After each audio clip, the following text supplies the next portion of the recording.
Yes and no. Decking structures are, if they're elevated, then they will definitely need planning. You wouldn't need planning if you are building out at doorstep level.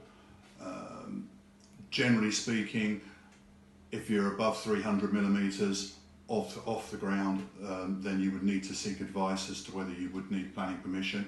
It's always best to talk to your neighbours and let them know what your plans are. But clearly they don't want to walk out in their back garden and see a big deck structure where it might be peering into their own garden or invading their privacy. So it's something that you always need to check on, but the general rule of thumb is if you're building at doorstep level, then you don't have an issue with planning. You don't need to talk to planning about it. Deck boards that are heavy grooved, as far as we're concerned, or certainly as far as I'm concerned, are a non-starter.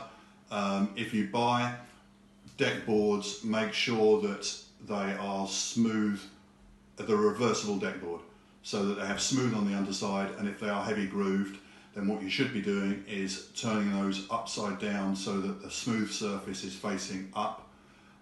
The grooves underneath will effectively aerate the timber frame, so therefore you have less issues with the timber framework rotting over a period of time, because it will allow them to dry out. The main reason grooved boards came into the UK back in the 70s was because they were marketed as non-slip.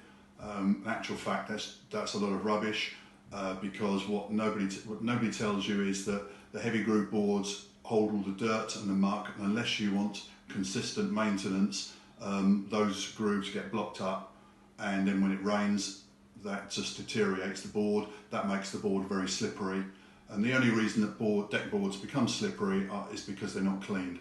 As long as you clean them once a year, the same as you would do a patio, then you won't have any issues with the boards at all, and smooth boards stay a lot cleaner, and the water runs off of those into the gaps between each side of the board, which is generally about a 5mm gap. For decking, board sizes vary depending on the type of wood you're having. So if you have a softwood board, they would generally be between 25 and 28mm thick.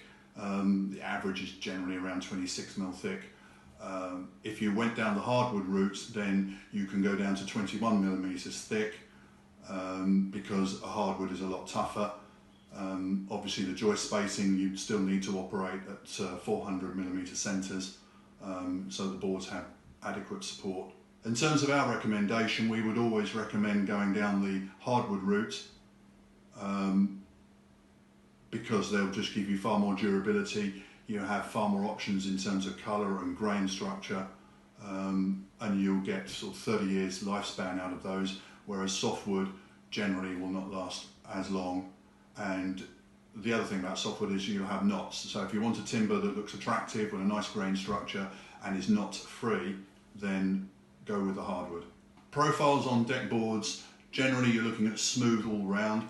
The most we would have on a top surface of a deck board would be a very shallow V-groove, and that's only about 1.5mm deep, so it's not enough to collect dirt.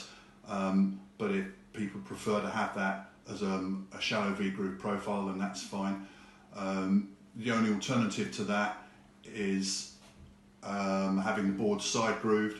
So what I mean by side grooving, what that does is actually remove the use for face fixing, so you're not pre-drilling or firing screws through the surface, which can then damage and disrupt the surface, because the side groove down the side of each board allows you to use an Invisifix clip, a hidden clip, which is effectively a T-clip, and then all you're doing is then screwing down vertically through the clip into the framework, the subframe, and the two wings of the clip effectively hold both boards down. So in terms of labour, it's a lot quicker to use a side groove board, because you're only fixing 21 clips per square metre, as opposed to pre-drilling, if it's a hardwood, and fixing 42 screws per square metre. The deck materials that we supply, apart from the pressure treated softwood boards, smooth all round, the alternatives are thermally modified pine as a smooth board, ash hardwood, thermally modified ash as a hardwood, and thermally modified Iroko also as a hardwood. They're the most durable. The beauty of thermally modified Iroko is that whereas before you couldn't use natural Iroko as a deck board because it would twist and move, whereas now we have thermal modification. Iroko can be used as a deck board as well as cladding, and you can use hidden fixings as well because you have the stability with it.